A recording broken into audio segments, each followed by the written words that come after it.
I'm now reading the chapter 4 of the biography of Isaiah Berlin. The author is Michael Ignatieff.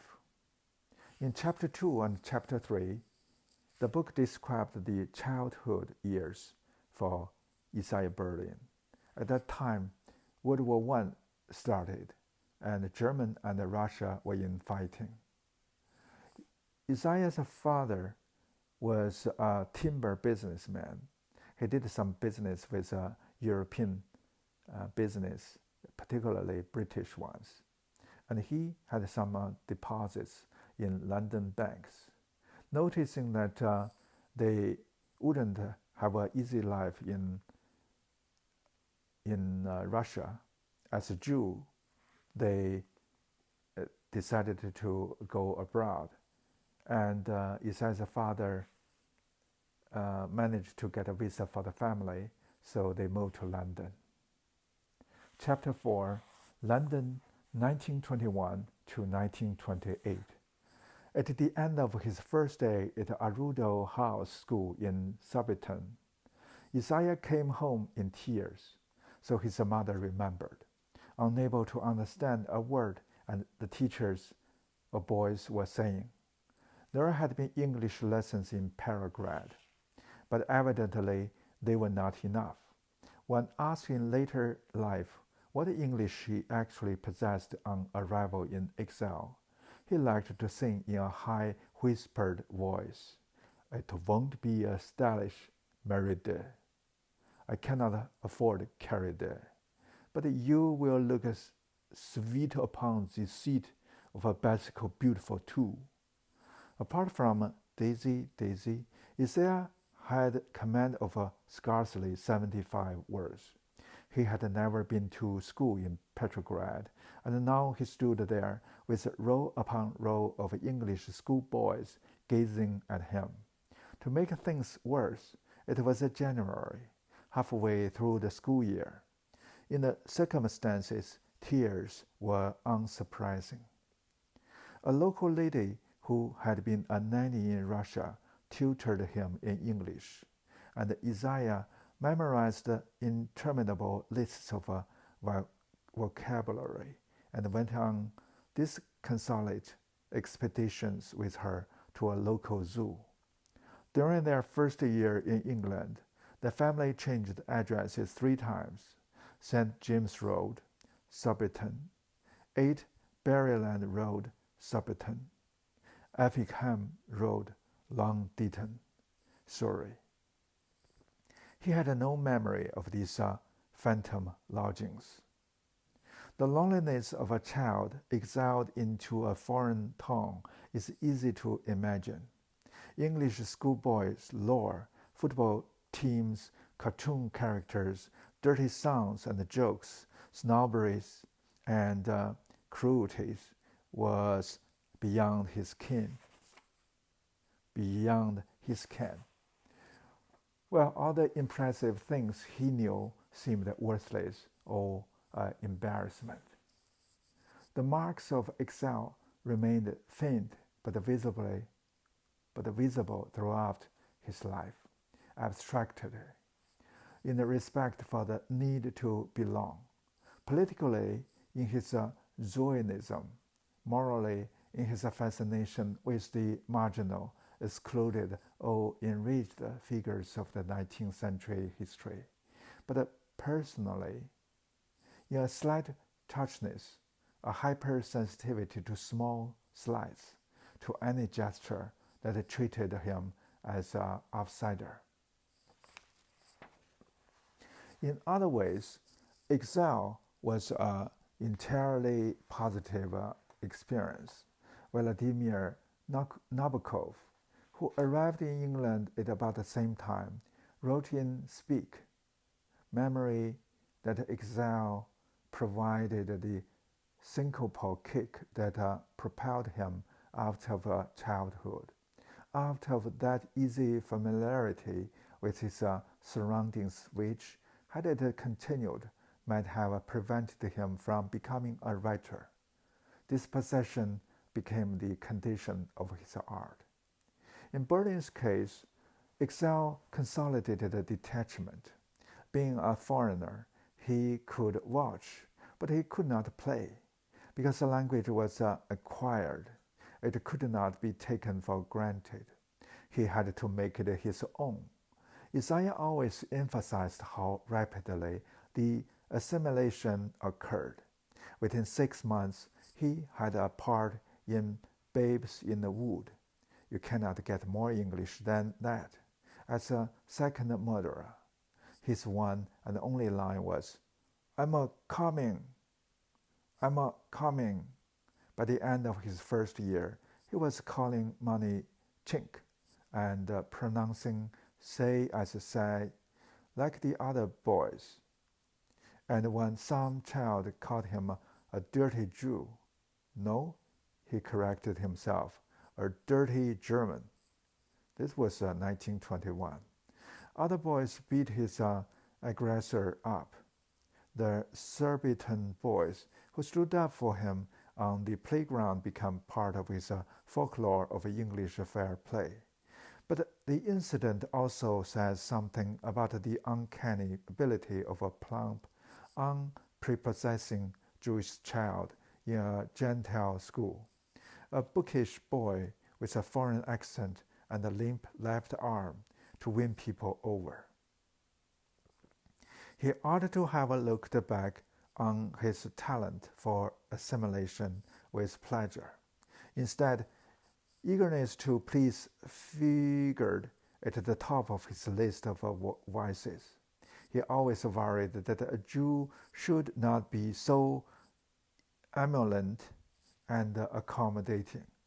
It was a central moral dilemma in his life to reconcile a sense of dignity with this eagerness to fit in. Ingratiation, he maintained, was the characteristically Jewish sin, always hoping against the evidence that one would pass. Paradoxically, of course, this extreme sensitivity to the dilemma of assimilation made him uniquely successful at it. He became a master at fitting, at the price of a lingering self-dislike. One of the paradoxes of his temperament was to wish that he had been one of life's noble intrinsics, those who did not bend but made others submit to their will. "Look at my heroes," he used to say. Not one of them was a nice, grass-eating, accommodating liberal. They were all hard, difficult, impossible characters. Toscanini, Churchill, Wiseman, men whose vices he excused because they did not include a fatal eagerness to please. A child from Petrograd, who 2 summers before had been discussing the art of a basket and the music of a Frank in the parts of Pavlovsk, was now immersed in the suburban world of the English lower middle classes. Most of his schoolmates were the sons of tradesmen and self-employed small businessmen. Isaiah's family was probably wealthier than theirs. His mother had a maid to help her with the housework. There was a private tuition for his English and, briefly, a piano teacher, until it became apparent that his damaged left arm prevented all hope of progress on the keyboard. Excel, which is generally a glissade of a social decline, was a smooth and straight road for the Berlins. Being a Riga timber merchant with long-established ties to London, Mendel could pick up his life where he had left it. The Midland Bank still held Mendel's profits from his wartime plywood contracts, and with this money he set himself up in Bishopsgate, London EC1, and gave his firm the loyal name of the British and Overseas Trading Company. importing building timber from Latvia. Within months of her arrival, the family was attending a smart West End synagogue. Soon, Mendel had befriended an eminent QC in the city and was seeking his advice about which London public school to send his son to. When his wife broke her ankle, Mendel secured the services not of any doctor, but of the Queen's personal physician, a man whom Isaiah remembered as a real old-fashioned, bedside manner charlatan. Adopted countries do not necessarily return an exile's devotion. The Berlins had some lucky early encounters with their adopted home. For several weeks, while his mother was away recovering from her broken ankle, Isaiah took all his meals at school with the headmaster and his wife, returning to the house in Surbiton only to sleep. He learned English table manners and added hugely to his vocabulary. England became synonymous in his mind with the decency of this kindly headmaster and his wife. All his life, he attributed to Englishness nearly all the propositional content of his liberalism. That decent respect for others and the toleration of dissent is better than pride and a sense of a national mission. That liberty may be incompatible with and better than too much efficiency. That pluralism and untidiness are, to those who value freedom, better than the rigorous imposition of all embracing systems. No matter how rational and disinterested, better than the rule of a majority against which there is no appeal. All of this, he insisted, was deeply and uniquely English. Actually, his liberalism included some very un-English stuff. Alexander Herzen, Benjamin Constant, Giuseppe Mazzini, among others, and the English elements were refracted through rose-tinted glasses. It is exile's prerogative to love adopted home with an absence of irony that is impossible for a native Isaiah. More or less accepted everything the English like to believe about themselves, that they were practical, untidy, eccentric, fair-minded, empirical, commonsensical, and that ubiquitous word, decent. His was a version of Englishness frozen in the moment when he first encountered it in the 1920s. The England of Kipling, King George, G.K. Chesterton, the gold standard, empire and victory. The long slide into imperial decline and self-doubt lay decades ahead. Narrow-minded provincialism, Philistinism, and insularity played no part in his idea of England. If the English took to him, it was because he offered them back their most self-approving myth. What about the Riga and Petrograd he had left behind? Longing, nostalgia. He was always peremptory on the subject of longings. Now, new life, I began afresh. His first surviving composition, dating from 1922 when he was 12, suggests otherwise. It was a gripping tale in Mayne Reid dime store novel style of the murder of the Yurinsky, early Soviet commissioner and the head of the Petrograd Cheka. Yurisky was a fanaticism incarnate. He possessed a clever but also cruel look, and all his countenance bore an expression of a fanatic. He signed death verdicts without moving his eyebrow. His leading motto in life was, "The purpose justifies the ways." In this story, Yurisky is murdered by a son, avenging his father's death at the hands of the Cheka. Isaiah's father was to recall that it took a year after they had safely established themselves in Surbiton before he could hear a car drove outside in the street without parting the lace curtains to take an apprehensive look. Some of these emotions worked themselves into his son's composition. Both the language, which retained Russian constructions, and the subject suggest that Berlin remained imaginatively in Petrograd for some time after he had begun a new life in Surbiton. In January 1922, the family moved into the Royal Palace Hotel, Kensington, while a newly purchased house in Holland Park was readied for them.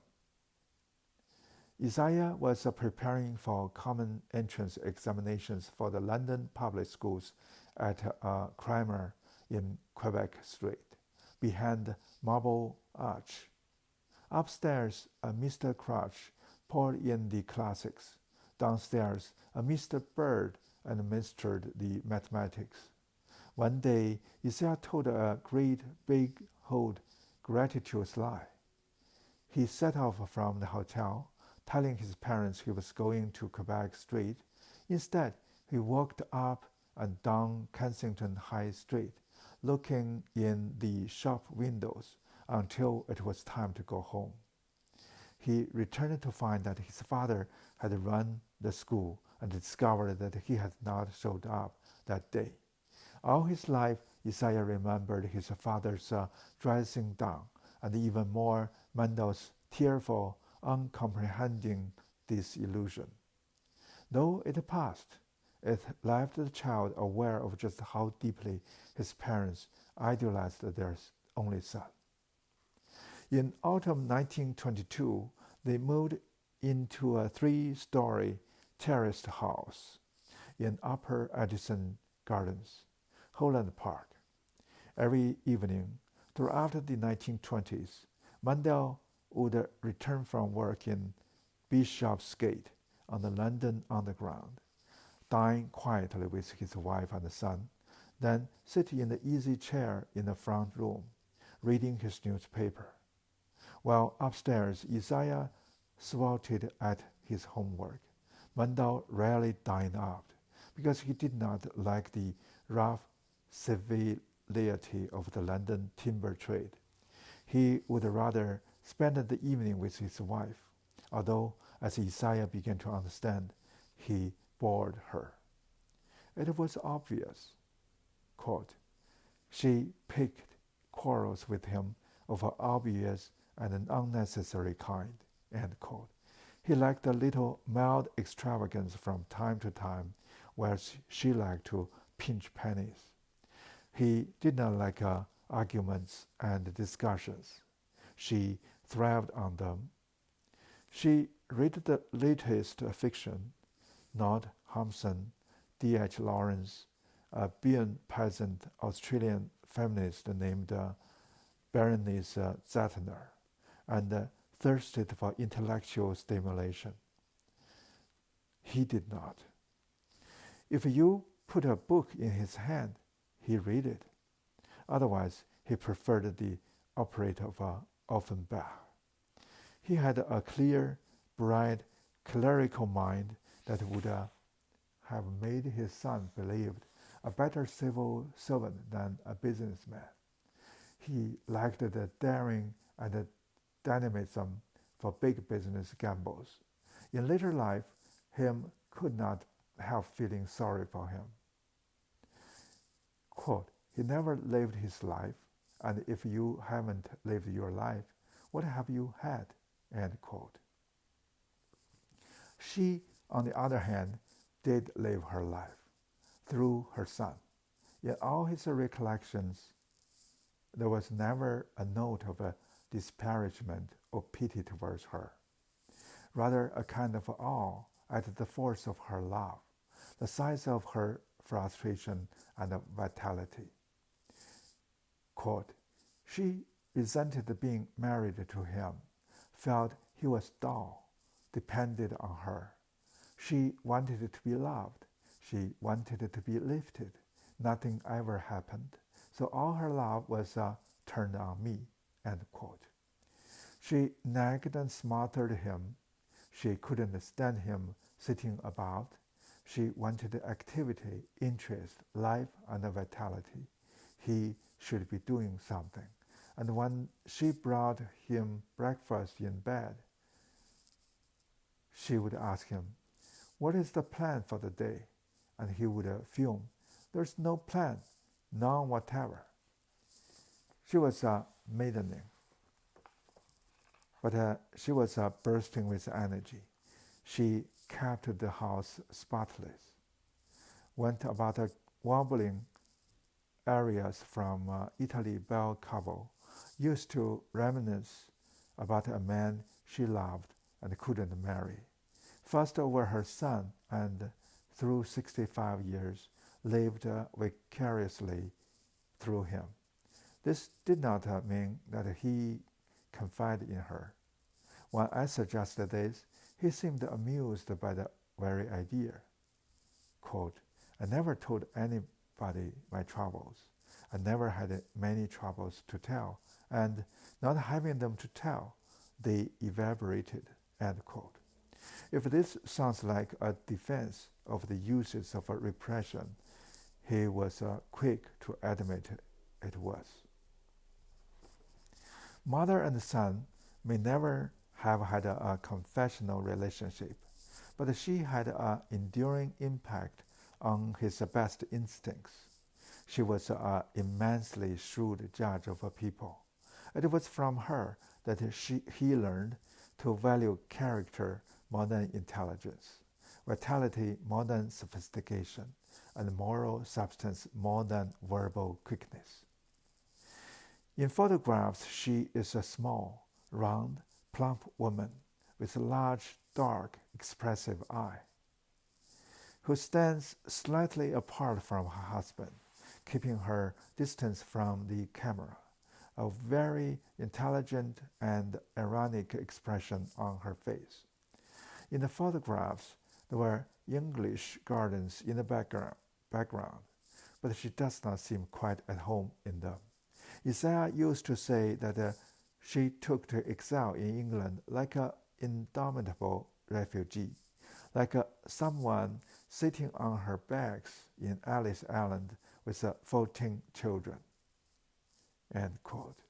She was a natural Zionist, always convinced, though she did not visit Palestine until after the Second World War, and her people would never be completely at home in England. After they moved to Holycroft Avenue, Hampstead in 1928, she became a chairwoman of the Brown-Dansbury Zionist Society, which she dominated totally. All her life she sent her son motherly communications on small sheets of thin blue paper in a large, decisive rolling hand, her English functioning like a fisherman's net, on which was snagged an exotic linguistic catch of the Hebrew, German, and Russian phrases. German was used to show off her culture, and Hebrew to display her supply of biblical sauce. Her English was flavored with Russian constructions and heavily accented, but it was forceful and fluent. The language of the home was mostly English, though now and then, when she lost her temper, she would burst into Russian.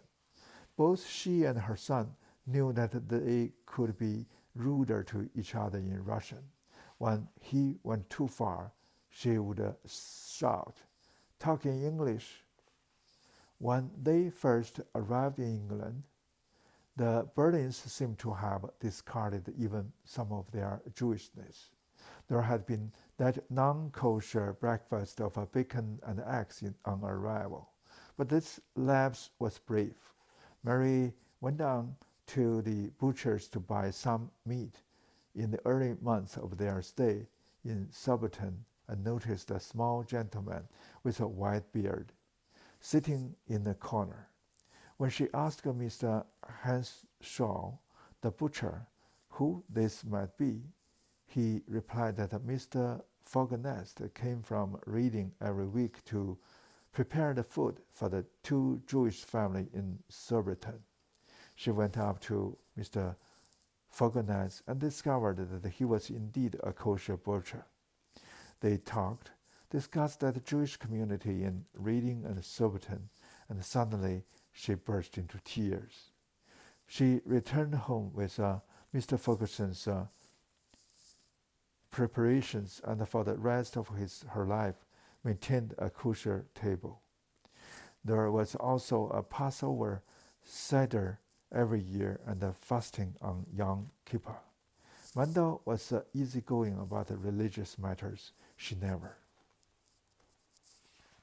By 1923, the Berlins had taken their place in Jewish London, and with English Jews, not Russian ones. They had moved out of the emigre ghetto for good. Their place was sufficiently secure that Mo Mendel applied for a British citizenship. 3 of his Gentile friends in the timber trade signed their names beneath his application. But acceptance was never entirely complete. Isaiah had won admission to Westminster, one of London's elite private schools. On a school visit, he had seen all the boys wearing top hats and Eton jackets, filing in to worship in Westminster Abbey. He was looking forward to his first term at the school. But Mr. Crouch, his tutor, happened to remark that with a name like Isaiah, life might be a trifle difficult at Westminster.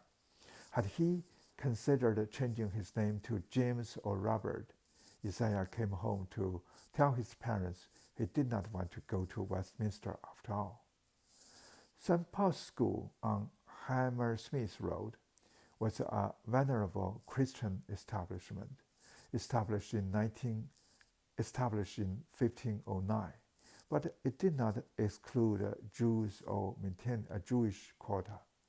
Later, the governors did fix such quota at 15%, and when Berlin discovered this, he resigned from the old Paulins. In 1922, there were something like 70 Jewish boys out of a total of 500.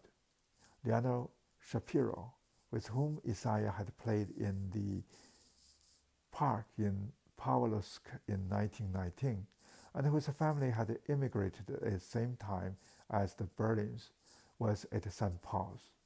In June 1922, Isaiah set the scholarship exam. To everyone's surprise, he failed. A place, yes, but no scholarship. In the autumn of 1922, he set off along Holland Park Road, across Addison Bridge, down to Hammersmith, dressed in the grey flannels, blazer, and cap of St. Paul's Junior School. St. Paul's was a grammar school for ambitious middle and lower middle class boys. At first, Isaiah still felt foreign and ill at ease. He lacked the cultural hinterland that other English boys could take for granted. But within a year, his talents for assimilation had borne fruit.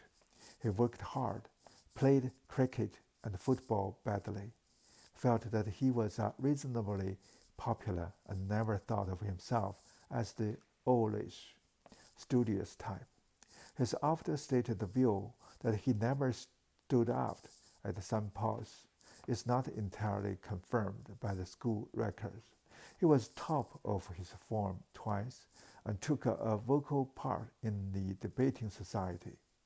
His mother kept his report cards, and in these his masters sounded impressed but not overwhelmed. Quote, he is sometimes inclined to write about the ultimates instead of addressing himself to the question in hand. End quote. Author Kader Marshall, also at St. Paul's, remembered being astonished by the way Berlin talked. It was like playing an instrument, not in the pursuit of truth or beauty or of anything except sheer pleasure, like a fountain. In the school corridors, lined with plaster busts of Plato, Socrates and Cicero, and flanked with lockers overflowed with sports kit, snatches, and overshoes. Isaiah would stroll along talking non-stop.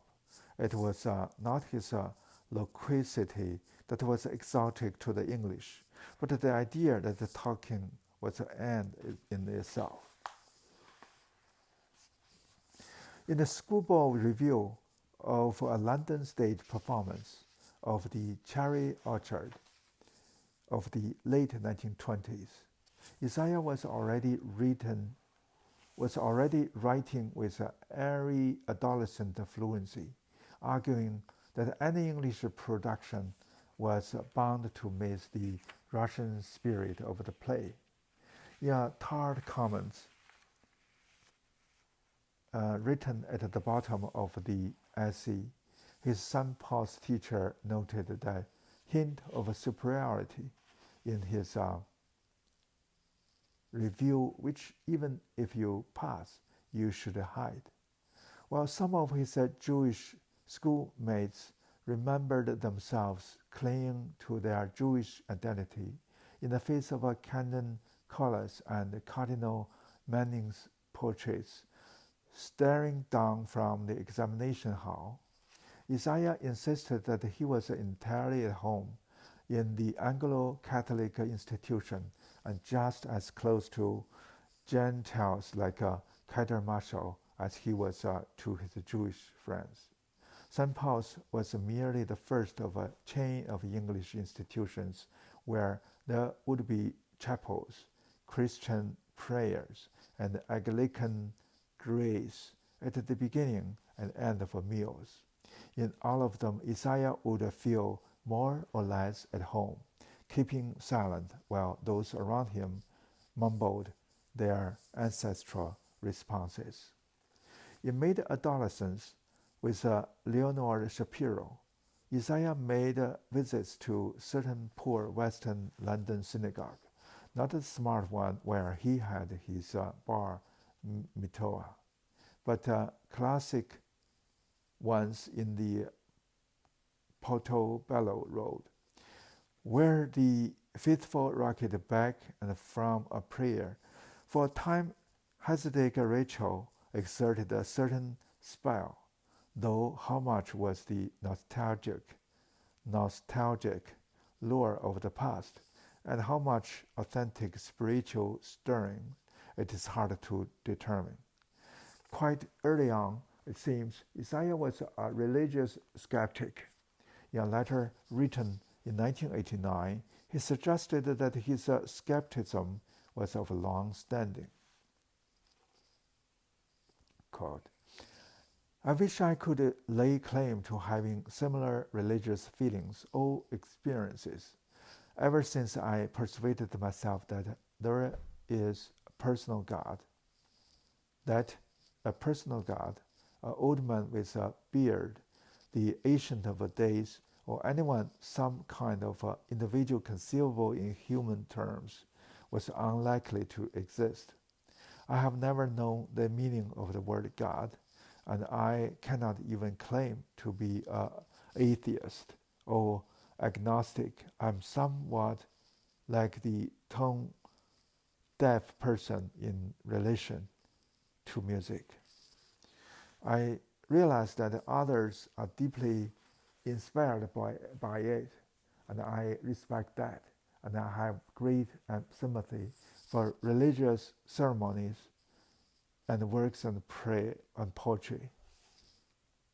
But God, before he entered Oxford, before he had read a line of Hume, he was already a Humean skeptic, and so he remained all his life, despite keeping the major Jewish festivals, Passover and Yom Kippur.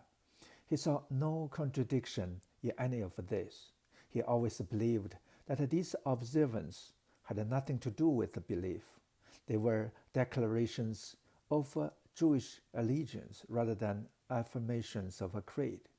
Towards the creed, he maintained an attitude of respectful but unflinching doubt. It was always assumed he would go to Oxford. There was never any question of joining his father in business. Isaiah was mystified by balance sheets and bookkeeping, and on a few occasions he went to lunch with his father's hearty, red-faced business associates, could not understand their jokes. In the spring of 1927, he sat the examination of Balliol. Not only did he not win a scholarship, he did not even win a place. His memory always inventories such setbacks. As he remembered it, his classics were not up to standard, and his oral examination, the Viva, was hopeless. Weeks later, he sat the examination for Corpus Christi College, and to everyone's gratification, won an entrance scholarship in classics. With his future decided, he could now begin to look up from his desk and let his curiosity range more freely. Because St. Paul's was a London school with access to the concert halls, theatres, and the lecture rooms of the capital, Pauline's had a reputation in Oxford at least of arriving as undergraduates in an over-sophisticated frame of mind, rotten before they were ripe.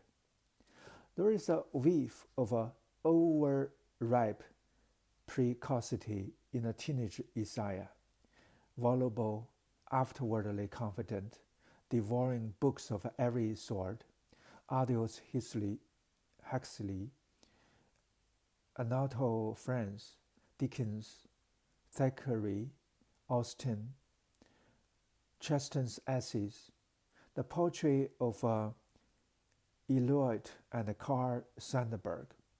He was impressed by the gloomy sweep of Oswald Spengler's Decline of the West and Gilbert Murray's essays on the Greeks. Perhaps the paramount influence on his later style was Macaulay, whom he first read at the age of 14. The rolling periods of his mature prose are Macaulayan, long sentences that gather momentum like a great stone rolling downhill, accumulating subordinate clauses as they accelerate. While some of his reading, Joyce, Eliot, and so on, was in the new modern idiom, his real passion was for the formal grandeur of Victorian prose. As these English influences began to mold his speech and his habits of thought, Isaiah might have shied Riga and Petrograd as well, had it not been for a crucial friendship that began when he was an adolescent. Samuel Milevich was a Russian Jew, born in Riga and exiled in London, where he worked unhappily as a legal advisor in the timber business. But ideas were his passion. He was an authentic example of the pre-revolutionary Russian intellectual. Educated in various German universities before the war, he had been a Bolshevik social democrat before the revolution and used to sit. So he told Isaiah, straddling the logs in the timber yards of Riga, trying to raise the consciousness of Jewish timber workers. After the revolution, he escaped Russia via the Black Sea and Constantinople. In London, there was no real place for such a rare social type. He had enormous learning, but no degree, and was too exotic and undisciplined a creature to find a home in the backwaters of English academic life. So he lodged with a Riga family, the Shillets, got up a smattering of English commercial law in order to pay his way, and lived for Saturday when he could spend the day reading in the British Museum. Evenings he spent in the concert halls of London, glaring down at the conductor. So Isaiah remembered, muttering disapproval so volubly that it was a wonder the orchestra could play at all. He was 30 and Isaiah was 15 when they met at the Chalets and began a friendship that lasted 30 years. Rachmilovich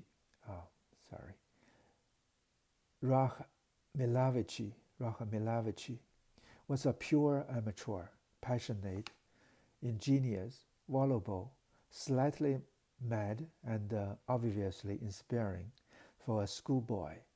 Isaiah's first exposure to Kant came not at Oxford, but from Rachmilovich's presses of the lectures he had attended on Kant's moral philosophy at Heidelberg.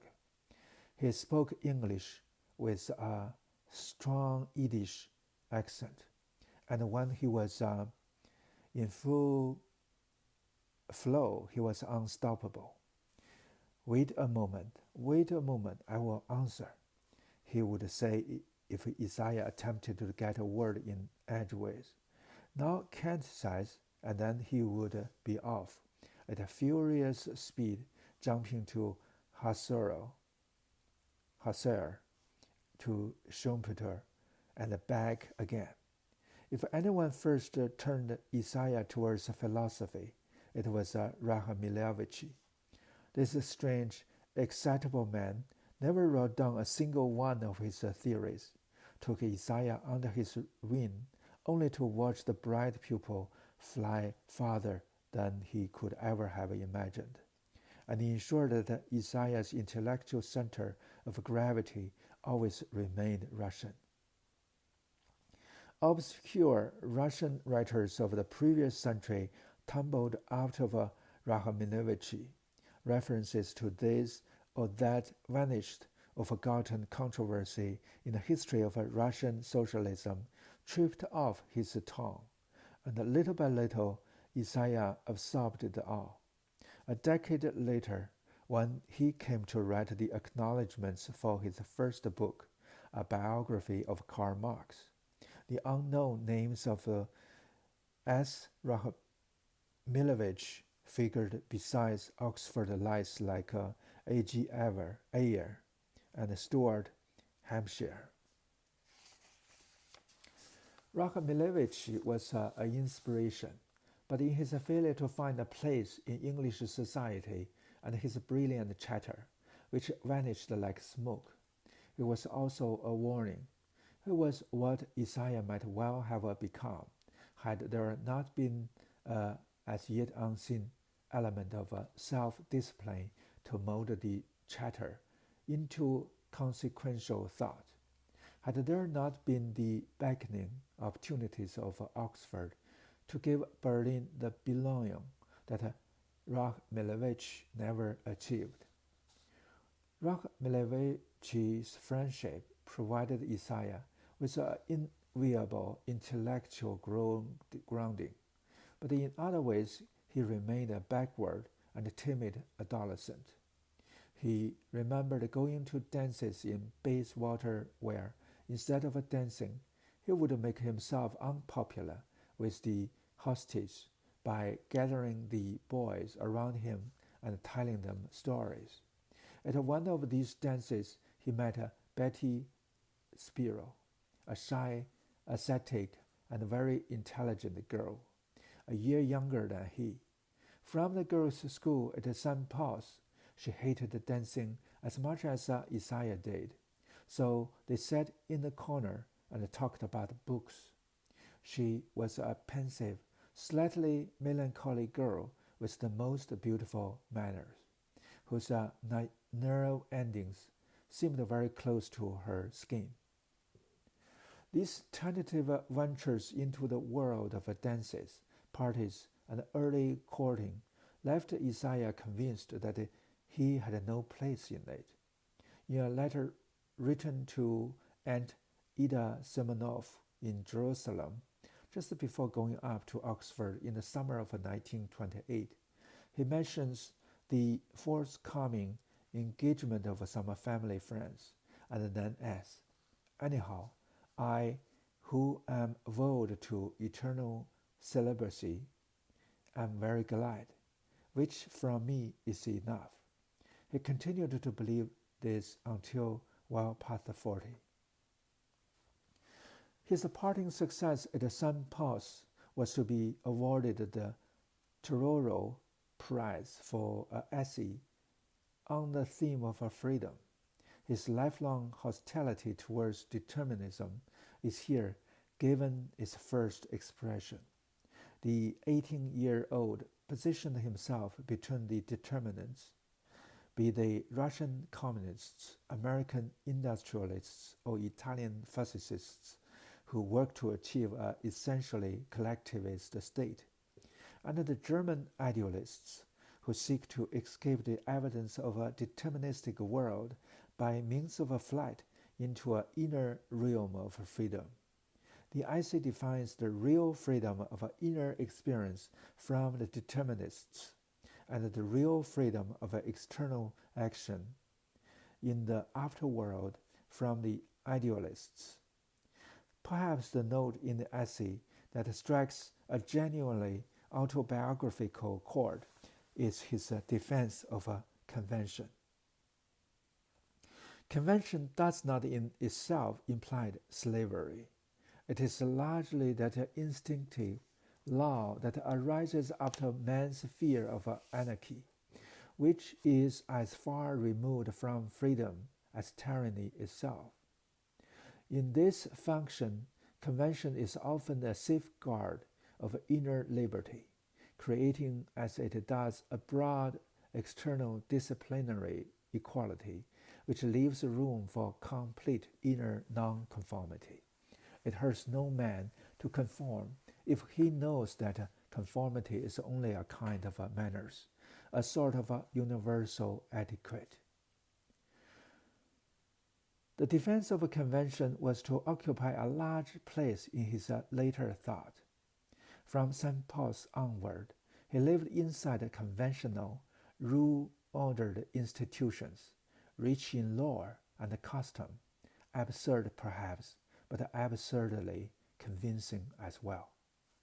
The essay can be forced to divulge the later, more mature self, but only at the cost of losing the contours of the self who actually wrote it. An 18-year-old brimming with quotations half understood, references half grasped, ideas half formed, generalizations that sweep too high above the ground.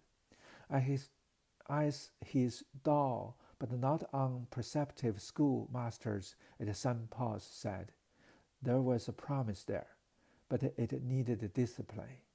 Enemies of a promise lay in wait in Oxford, and nothing was less inevitable than that promise should be so startlingly fulfilled. That's the end of chapter